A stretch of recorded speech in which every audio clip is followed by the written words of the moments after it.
जय हिंद दोस्तों। दोस्तों हम लोग सीटेट 2022 के लिए मैथ्स कंप्लीट कर रहे हैं, जिसके अंतर्गत हम सीटेट के प्रीवियस ईयर एग्जाम्स के मैथ्स के क्वेश्चन सॉल्व कर रहे थे। तो आइए इस वीडियो हम लोग देखते हैं सीटेट का जो लास्ट ईयर 28 दिसंबर 2022 में जो 2021 में, यह गलती हो गई यहाँ पर, 2021 में 28 दिसंबर 2021 में जो पेपर आया था, ठीक है, पेपर फर्स्ट, उसमें जो मैथ्स के क्वेश्चन आए थे वो यहाँ पे हम डिस्कस करेंगे। तो आइए देखते हैं 28 दिसंबर 2021 को मैथ्स के कौन कौन से क्वेश्चन आए थे। तो यहाँ पर हमने पहला क्वेश्चन लिया है, 6 क्रमांक संख्याओं का योग 45 है, इसमें से पहली 3 संख्याओं के वर्गों का योग क्या होगा। अब 6 क्रमांक संख्या है दोस्तों, कभी भी आपको क्रमागत संख्या लेनी हो तो उनको ऐसे लीजिए। देखिए, अगर सम या विषम ना दे रखा हो तो एक संख्या x, दूसरी संख्या x+1, तीसरी संख्या x+2, चौथी संख्या x+3, पांचवी संख्या x+4 और छठी संख्या x+5। हमने सब में एक एक बढ़ा के लिया, क्योंकि क्रमागत संख्या है, सब में एक का ही अंतर होता है। ठीक है, अब कह रहा है इन छह क्रमागत संख्याओं का योग जो है 45 दे रखा है, तो इनका योग मतलब हम सबको जोड़ देंगे, सबको सारी संख्याओं को हम जोड़ दिए। ठीक है, तो ये जो योग आएगा इनका, ये आपका क्या आएगा, 45। अब देखिए, यहाँ से हम x का मान निकाल लेंगे। जैसे ही x का मान पता चलेगा, हमें पहली संख्या पता चलेगी और उसमें से एक एक संख्या, यानी कि उसके जस्ट अगली संख्या हम 6 संख्या लिख सकते हैं। तो यहाँ पर देखिए, एक x है, यहाँ पर 2x है, 3, 4, 5 और 6x। तो इसको हम लिख सकते हैं 6x और प्लस अंकों को जोड़ लेते हैं। यहाँ पे 5 है, 4 9, 9 3 12, 12 2 14, 14 1 15। ठीक है, तो यहाँ पर हो जाएगा 15, ये बराबर है 45 के। तो यहाँ से हम x का मान निकाल लेंगे। देखिए, 6x बराबर हो जाएगा आपका 45 और माइनस कर देंगे 15। तो यहाँ से अब देखिए, x का मान जब निकालना होगा तो x क्या करेंगे, जो भी यहाँ पे मान आएगा 45 से, सॉरी, यहाँ पे 45 से 15 घटा देंगे तो हमारा बच जाएगा 30। ठीक है, तो x का मान जब निकालेंगे तो ये 6 है, यहाँ से हट करके नीचे आ जाएगा 6, तो 6 से काटेंगे तो ये 5 बार जाएगा। तो x का जो मान आ गया वो आ गया आपका 5, मतलब पहली संख्या जो होगी हमारी वो संख्या 5 होगी। ठीक है, अब उसने आगे क्वेश्चन में कहा था पहली 3 संख्याओं के वर्गों का योग। तो देखो, पहली 3 संख्या है ये x, x+1 और x+2, मतलब पहली संख्या x, x+1 और x+2, इनका क्या करेंगे, x, देखिए x तो आपकी 5 ही हो जाएगी। ठीक है, और x+1 मतलब 6 हो जाएगी, x+2 मतलब 7 हो जाएगी। अब कह रहा इनके वर्गों का योगफल क्या होगा, तो इनका वर्ग कर लीजिए। तो इसका स्क्वायर, इसका स्क्वायर और इसका स्क्वायर, इसको हम जोड़ देंगे। वर्गों का योगफल पूछ रहा था, तो देखो ये हो जाएगा आपका 25 प्लस ये होगा 36 और ये होगा 7 49।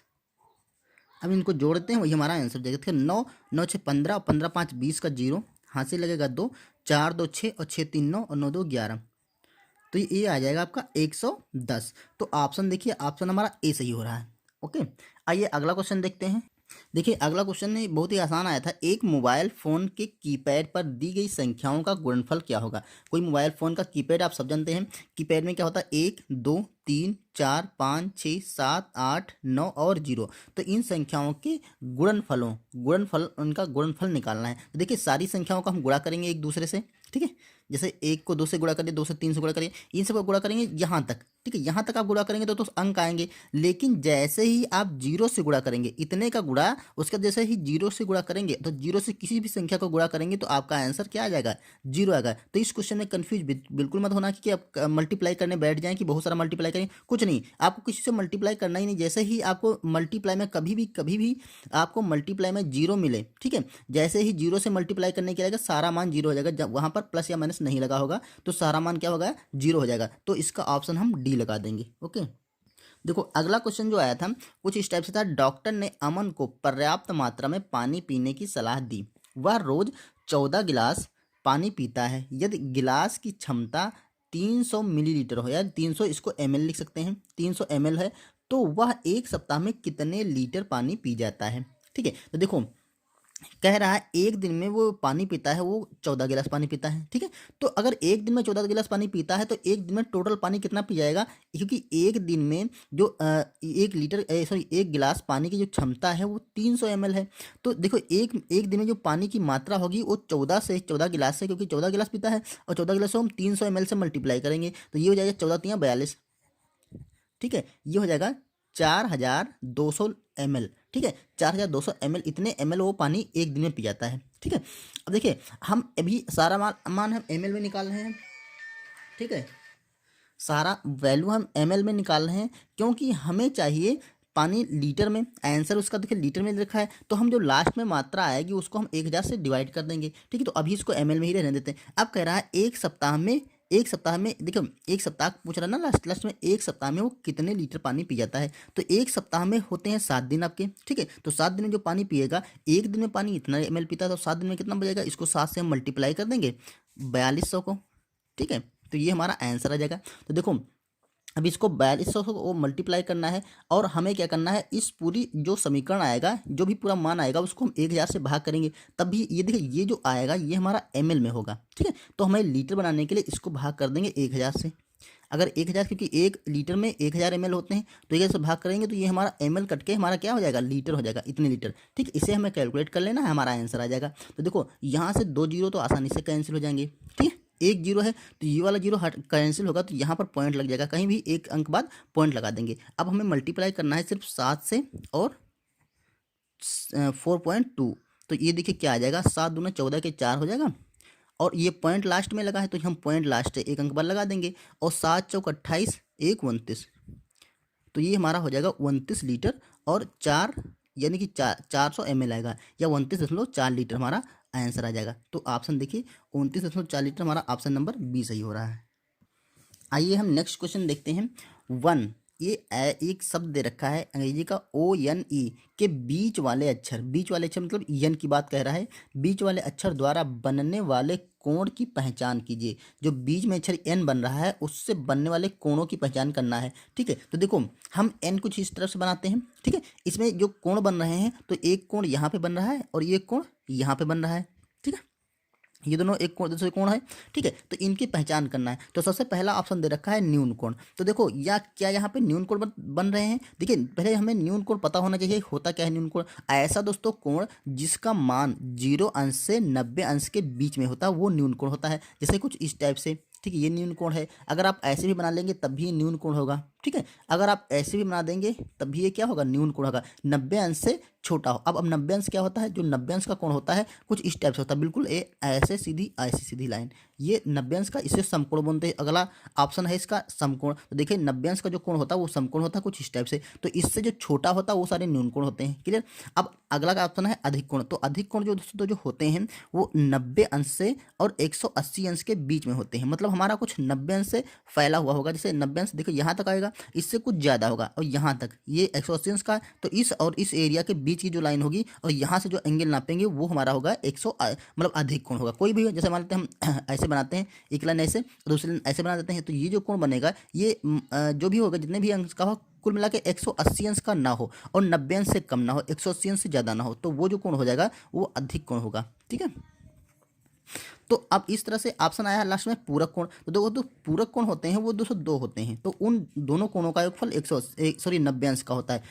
पूरक कोणों का योगफल 90 अंश का होता है और समपूरक कोणों का योगफल 180 अंश का होता है। अब इस क्वेश्चन का आंसर आपको समझ में आ गया होगा कि इस क्वेश्चन का आंसर क्या होगा। इस क्वेश्चन का दोस्तों आंसर देखिए, ये कोण बन रहे हैं, तो ये कोण आपको दिखने में लग रहा है 90 अंश से ना तो ज़्यादा है, ठीक है, और ना तो 90 अंश के हैं। 90 अंश के दोनों कोण ये क्या होंगे, कम ही होंगे। ठीक है, तो जब 90 अंश से कम है तो इसका मतलब वो क्या है, न्यून कोण है। तो ऑप्शन हम ए लगा देंगे। इसके जो अक्षरों के बीच के कोण बन रहे हैं वो न्यून कोण है। दोस्तों इसमें अगर ऑप्शन होता है कि ये दोनों एक दूसरे के अंतः कोण है, एकांतर कोण है, तो एकांतर कोण है दोनों दोस्तों, ये दूसरे एक दूसरे के एकांतर, मतलब एकांतर ऐसे कोण होते हैं जिनका योगफल, जो कोई दो सीधी लाइनें होती हैं उनको तीसरी रेखा तिर्यक रेखा काटती है, तो उनके बीच के जो कोण बनते हैं वो एकांतर कोण होते हैं। लेकिन एकांतर कोण का ऑप्शन इसमें है नहीं, तो यहाँ पे न्यून कोण का ऑप्शन है, तो हम न्यून कोण इसमें लगा सकते हैं। ठीक है, आइए अगला क्वेश्चन करते हैं।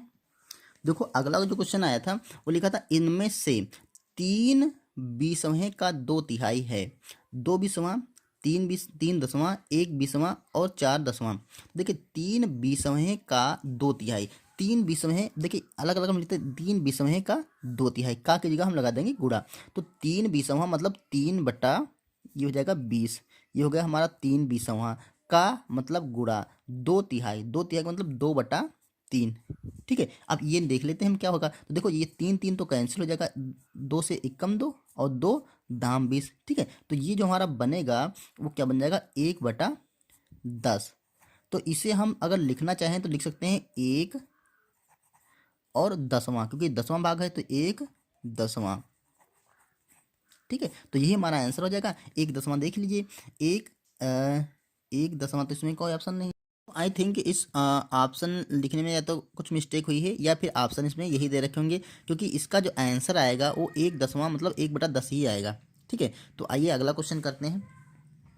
यहाँ पर दोस्तों अगला क्वेश्चन है, देखिए क्वेश्चन में दे रखा था, इनमें से कौन से आयत का परिमाप अधिक होगा। आयत का परिमाप अधिक होगा, देखिए ऑप्शन दे रखे हैं इसमें, आयत जिसका क्षेत्रफल 60 सेंटीमीटर स्क्वायर हो तथा एक भुजा 1 सेंटीमीटर हो। ठीक है, क्षेत्रफल 60 सेंटीमीटर स्क्वायर हो और एक भुजा 1 तो देखो अगर हम कैसा भी एरिया बनाएं, क्योंकि आयत है तो उसका हम एरिया मतलब उसका जो मैप है वो हम कैसा भी बना लेंगे, हमें देखना है कि उसका क्षेत्रफल 60 सेंटीमीटर स्क्वायर होना चाहिए। तो देखो अगर उन्होंने ये बताया है इसमें कि ए उसका क्षेत्रफल 60 है और भुजा 1 सेंटीमीटर है, तो क्योंकि क्षेत्रफल होता है लंबाई गुणे चौड़ाई।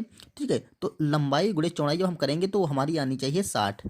ठीक है, तो देखो चौड़ाई इसकी क्योंकि एक दे रखी है तो जाहिर सी बात है चौड़ा एक ही चौड़ाई ही होगी, क्योंकि लंबाई ज़्यादा हो सकती है। तो एक अगर यहाँ पर करेंगे तो यहाँ पर क्या करेंगे, यहाँ पर 60 ही करेंगे तभी हमारा लंबाई और चौड़ाई आएगा। 6 और 60 का 1 से गुणा करेंगे तो हमारा 60 होएगा। तो ये हम इसकी लंबाई 60 मान सकते हैं और चौड़ाई 1 मान सकते हैं। अब इसका परिमाप निकालेंगे तो दोस्तों, तो परिमाप होता है 2 गुणे लंबाई प्लस चौड़ाई, तो लंबाई प्लस चौड़ाई करेंगे तो 61 हो जाएगा, उसका 2 से गुणा करेंगे। ठीक है, तो 60 दूना 120, देखिए 61 को हम 2 से गुणा कर देंगे तो ये हमारा हो जाएगा 2 और 12। ठीक है, 122 सेंटीमीटर हो जाएगा। ठीक है, अब ये आइए अगला देख लेते हैं। देखो दूसरी कंडीशन ये देखिए कि परिमाप उसका क्षेत्रफल 60 सेंटीमीटर स्क्वायर होना चाहिए और एक भुजा कितनी हो चाहिए 2 सेंटीमीटर। तो अगर हम परिमाप निकाल, इसका पहले क्षेत्रफल इसका कितना है 60, तो 60 कैसे आएगा, 2 लंबाई और चौड़ाई वही काम करेंगे। तो यहाँ पर हमें क्या करना है, एक भुजा लेना है 2, तो दूसरा यहाँ पर 60 बनना चाहिए। तो यहाँ पर कौन सी ऐसी संख्या हो जिसमें 60 है, तो यहाँ पर देखिए 30 हम रख देंगे, 30 दूना 60 आएगा। ठीक है, तो लंबाई इसकी 30 और चौड़ाई 2। ठीक है, अब देखो इसका परिमाप क्या आएगा, 2 गुणे लंबाई प्लस चौड़ाई करेंगे तो 2 गुणे लंबाई प्लस चौड़ाई को जोड़ देंगे तो 30 और 2 32, तो यहाँ पर हो जाएगा आपका 32। ठीक है, अब 32 दूना ये इसको हम मल्टीप्लाई करेंगे तो ये हो जाएगा आपका 4 और 3 दूना 6, ये 64 ये रह गया। तो देखो ये तो हो गया कम। अगला देखते हैं, यहाँ पर जो क्षेत्रफल दे रखा वो 60 हो और एक भुजा 6 हो। तो देखिए क्षेत्रफल हमारा 60 कब बनेगा, जब एक भुजा हम 6 ले लेंगे तो दूसरी भुजा लेंगे 6 दहम, यहाँ पर 10 ले लेंगे। ठीक है, यहाँ पर 10 लेंगे, एक भुजा 10, तो ये 10 गुणे 6 बराबर 60 और ये 60 परिमाप। अब परिमाप देख लेते हैं, 2 गुणे लंबाई प्लस चौड़ाई, तो देखो 10 और 6 16, तो यहाँ पर 16 रखेंगे तो ये आएगा 16 दूना 32। तो ये भी हमारा क्या हो रहा है, कम हो रहा है। तो हम देख रहे हैं जैसे जैसे इसकी चौड़ाई और लंबाई की मात्रा का रेशियो पास में आता जा रहा है, मतलब चौड़ाई कम बढ़ती जा रही है और लंबाई कम होती जा रही है, वैसे वैसे इसका परिमाप क्या हो रहा है, घटता जा रहा है। तो इसका भी परिमाप और भी कम आएगा। तो देखिए इसके ने कहा था किसका परिमाप अधिक होगा, तो हमारा ऑप्शन नंबर ए सही होगा। परिमाप सबसे पहले ये जो 60 सेंटीमीटर लंबाई होगी और 1 सेंटीमीटर चौड़ाई होगी। ठीक है, इसी का परिमाप हमारा सबसे अधिक होगा। ओके, चलिए अगला क्वेश्चन करते हैं। यहाँ पर दोस्तों क्वेश्चन है, यदि आपके पास 1 रुपये के 3 सिक्के, 2 रुपये के 2 सिक्के और एक सिक्का 10 रुपये का है, तो आप मुझे 14 रुपये कितने तरीके से दे सकते हैं। उसमें तरीकों की संख्या दे रखी है, या तो 1 या तो 2 या तो 3 या तो 4। तो हमने 4 तरीके देखे। अब देखो कैसे हम बनाएंगे। देखो अगर उसने कहा है 1 रुपये के 3 सिक्के और 2 रुपये के 2 सिक्के, तो हम इस टोटल रुपये कर लेते हैं। पहले 10 रुपये का एक सिक्का है 10 रुपये का, तो ये 10 रुपये का सिक्का हमने इसलिए लिखा है क्योंकि अगर इनको हम देख लेते हैं, 1 रुपये के 3 सिक्के होंगे, ये बनेंगे आपका 3 ही रुपये। ठीक है, और 2 रुपये के 2 सिक्के होंगे तो 2 दूना ये 4 रुपये बनेंगे। तो 4 और 3 को हम जोड़ेंगे तो ये 7 होगा। ठीक है, तो हम जब तक 10 का सिक्का शामिल नहीं करेंगे जब तक हमारे 14 रुपये नहीं बन सकते। कितने तरीके निकालना, तो पहला तो हमारा यही ऑप्शन होगा कि हमारा 10 रुपये का सिक्का एक लेना ही पड़ेगा। अब देखते हैं 3 और 2 रुपये के कितने सिक्के लेते हैं। तो अगर 10 रुपये का एक सिक्का ले लिए तो हम अगर ले लेते हैं 2 रुपये के 2 सिक्के, तो हमारा बन जाएंगे टोटल 14। एक ही ऑप्शन हो गया। दूसरा ले सकते हैं, 2 रुपये का हम एक सिक्का ले लें और प्लस 1 रुपये के हम ले लेते हैं 2 सिक्के, तब भी हो जाएगा कितना 14 हो जाएगा। देखो 10 और 2 2 12, 12 2 14। तीसरा हम ले सकते हैं 10 रुपये का एक सिक्का, ठीक है, और 1 रुपये के हम ले लेंगे 3 सिक्के। ठीक है, तो हमारा नहीं बन सकता। अगर 1 रुपये 3 सिक्के लें तो 2 रुपये का हमें 1 सिक्का लेना पड़ेगा, तो बिल्कुल नहीं बनेगा।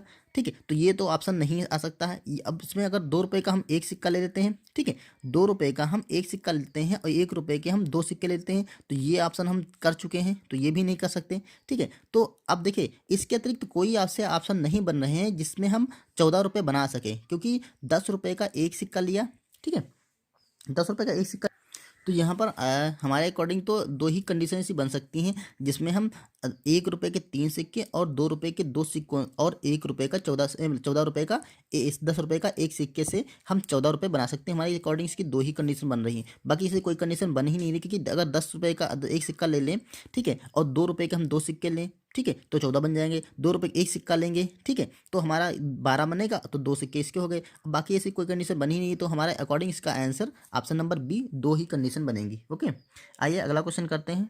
यहाँ पर दे रखा है गीता 100 मीटर तार को जमीन पर बाड़ा लगाना चाहती है, उसे किस आकृति की भूमि पर बाड़ा लगाना चाहिए ताकि अधिकतम क्षेत्रफल घेरे।